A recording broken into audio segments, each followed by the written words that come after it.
वा राजे, बुद्धिबळातली तुमची आयती चाल देखली की मनी वाटतं तुमच्या संगे डाव टाकण्याऐवजी तुमच्या बाजूनेच डाव टाकावा. अहो साहेब, आमच्याच काही सगळे सोयऱ्यांना स्वराज्य पोटी सुद्धा वाटू नये. म्हणजे राजे आम्हा सुमगलं नाही. अहो साहेब, खंडोजी खोपडे देशमुख आपल्या फौजेनिशी खानाला जाऊन मिळाल्याची खबर आम्हाला आली.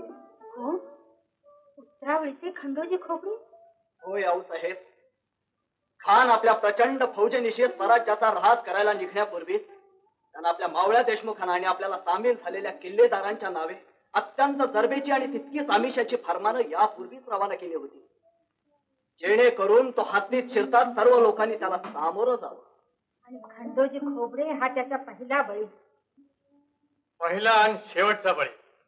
अहो साहेब, यापुढे बाकी सर्व खानाचे बळी घेतील. हो, कान्होजी जेदे, यावं यावं. काय बेत काय ऐकलाय? महाराज, खानाचा बेत हाणून पाडण्याचा मनसुबा मनात घेऊन येणं झालंय आमचं. खानाचा बेत हाणून पाडण्यासाठी? अरे महाराज, आम्हाला बादशाचं फरमान आलंय खानाला रुजू व्हा म्हणून. हुकूम केलाय त्यानं.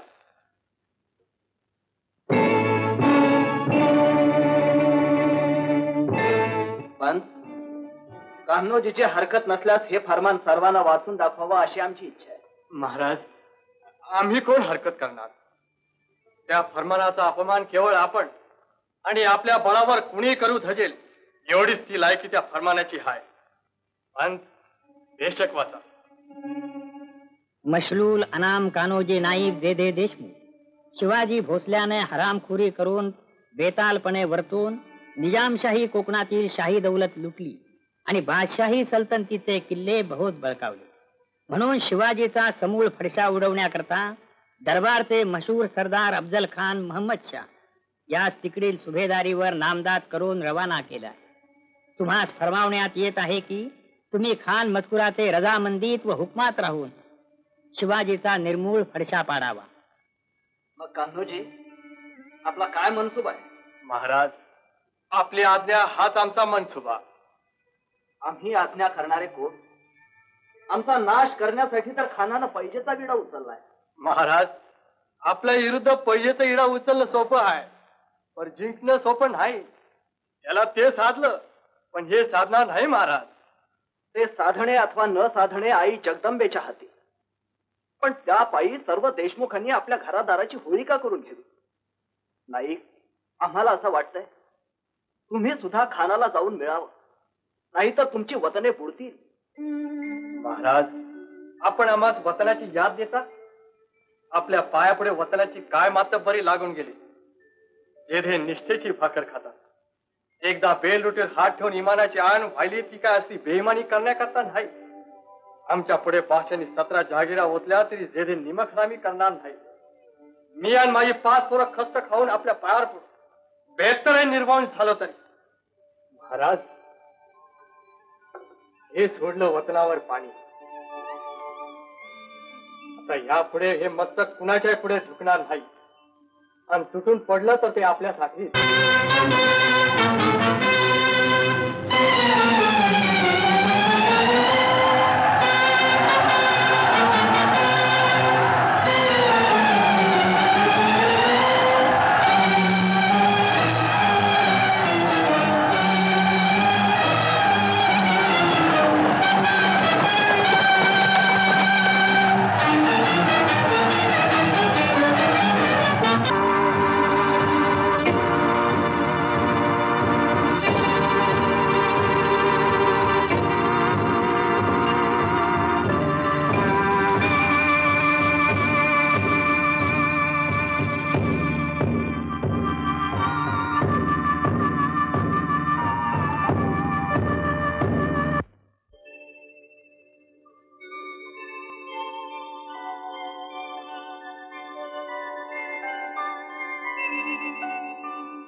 नवल झाले.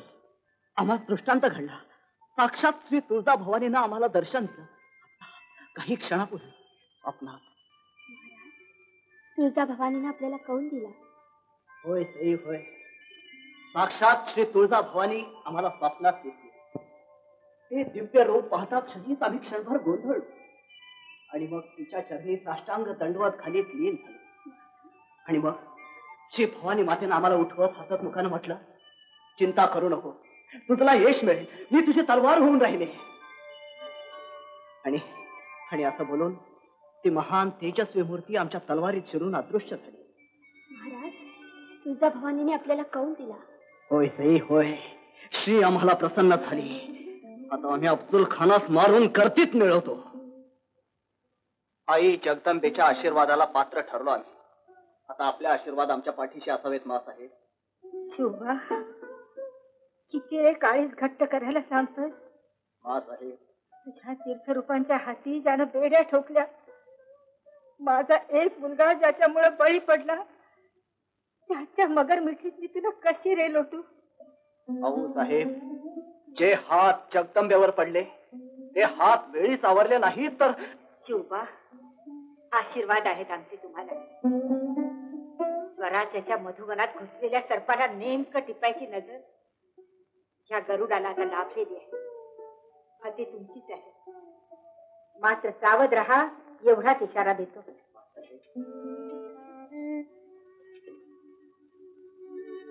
मासाहेब, आपल्याला भेटायला तुळजापुराहून हे शिल्पकार आणि त्यांची मुलगी आली आहे. तुळजापूरची शिल्पकार? होय मासाहेब, सगळं सगळं उद्ध्वस्त केलं त्या खानानं. त्या पवित्र मूर्तीचे तुकडे तुकडे केले त्याने. मासाहेब, ते हात आता छाटलेच पाहिजेत. स्वराज्याच्या अंगणात डोलणाऱ्या संस्कृतीच्या दोषीतून ही भाग आता उपटून टाकलीच पाहिजे.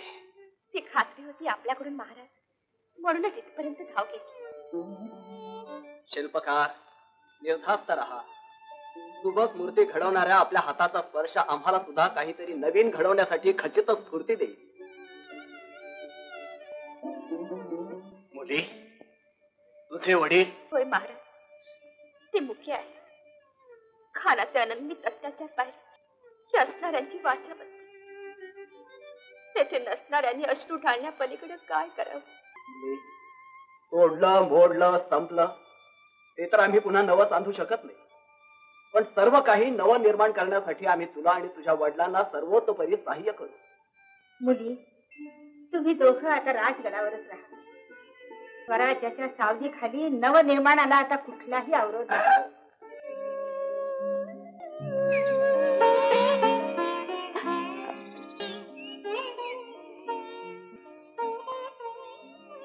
राम राम.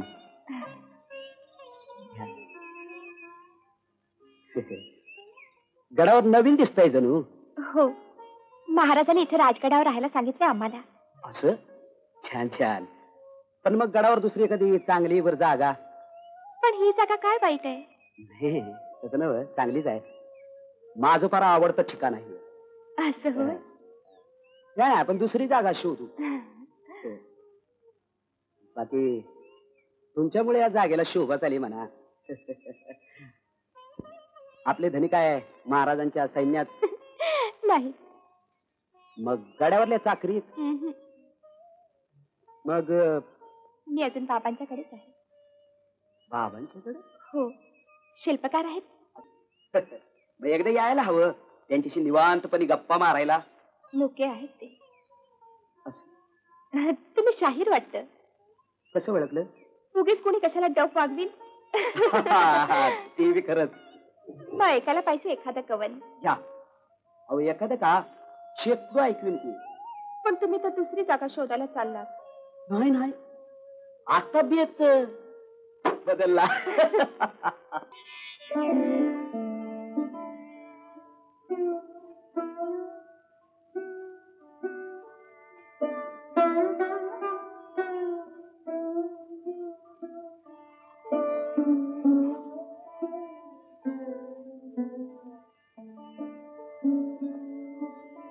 वैद्य राजांना आम्ही सांगितलंय, आम्ही आमच्या हातानं तुम्हाला औषध देणार. काहीतरी गोड गोड ऐकण्यासाठी माझे कान आसुसले होते. आपली पावलं इथं रेंगाळतात हे ऐकून माझ्या सुखाचा घडा काठोकाठ भरून गेलाय. पण राणी साहेब, ही रेंगाळणारी पावलं आता आम्हाला उचलायलाच हवीत.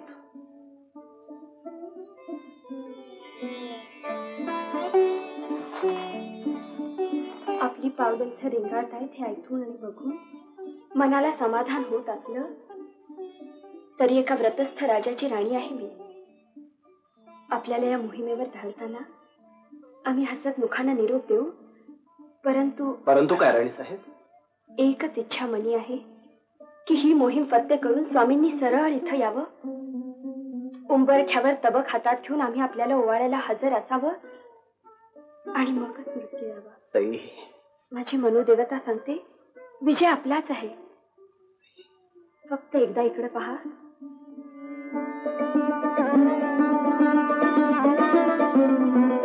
आपलं हे रूप मला माझ्या डोळ्यात साठवून घेऊ दे.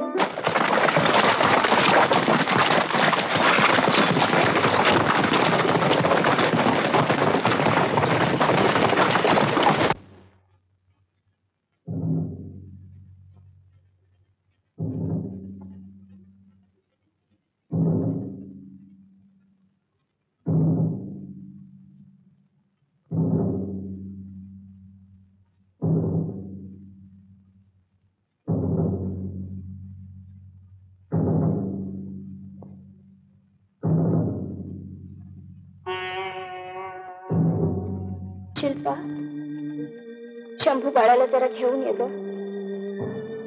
त्याच्याकडे बघून तरी महाराजांना पाहिल्याचं समाधान मिळेल.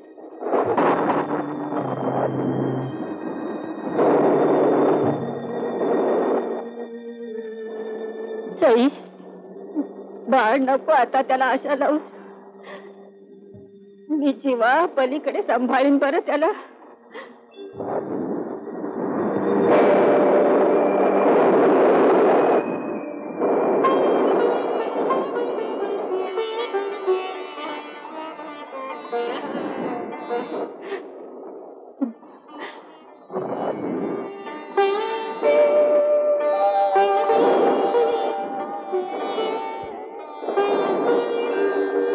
शिल्पा, शंभू बाळाला घेऊन जा.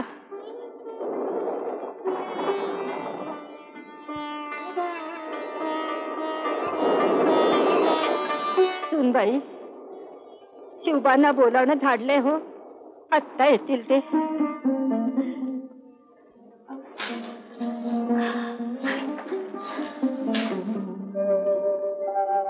साहेब,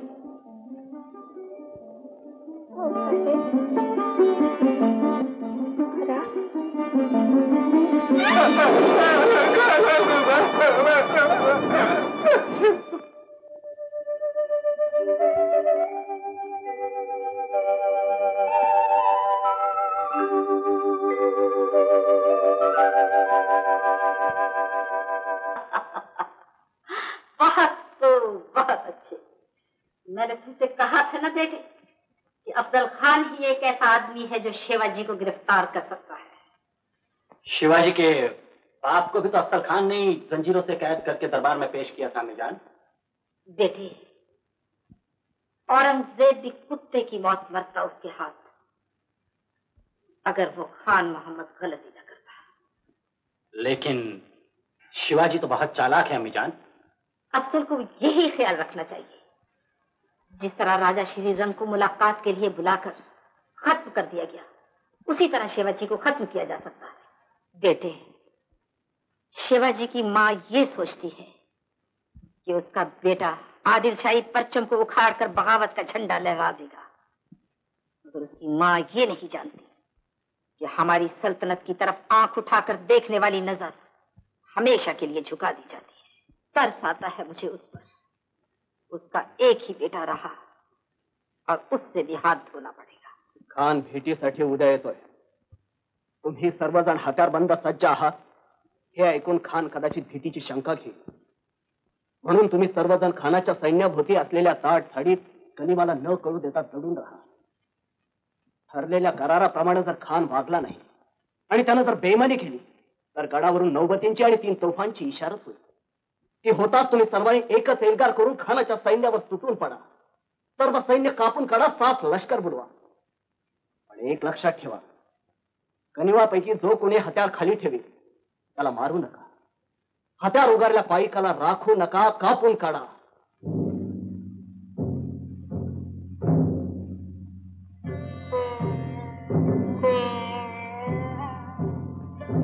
साहेब आपण बसावं. मी महाराजांना आपण आल्याची वर्दी देऊन आपल्या सेवेशी हजर करतो.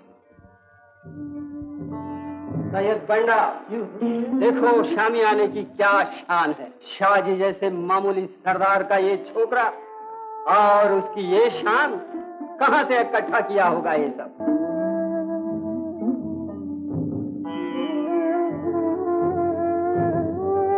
पण खाना बरोबर कोण कोण आहे? सय्यद बंडा आहे. सय्यद बंडा? पण खानाला आमचा निरोप सांगा. सय्यद बंडाला दूर करा. आपलं म्हणणं रास्त आहे महाराज. खान साहेब, महाराज घाबरत आहेत. आपण जरा सय्यद बंडाला दूर करावं, म्हणजे महाराजांना यायला धीर होईल. डरता है सैयद बंडा, तुम बाहर जाओ, हम अकेले ही काफी हैं.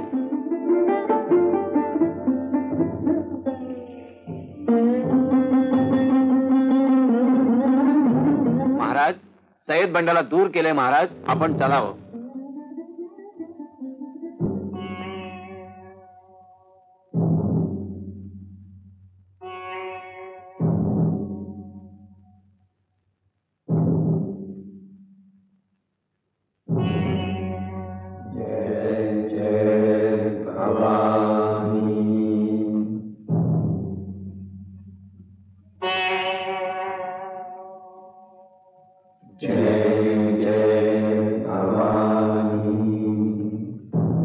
खान साहेब, हे शिवाजी राजे भोसले आपल्या मुलाखतीचे आज धरून आले आहेत. और राजा शिवाजी, हम आपसे बगलगीर होना चाहते हैं. जय जय भवानी, जय जय भवानी.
महाराजांनी खानाचं मुंडक आपल्या दर्शनासाठी गडावर पाठवलेलं आहे. काय शिवबा, शिवबा तू ऋण फेडलं. या परवरदिगारा, ये कैसा गजब हो गया.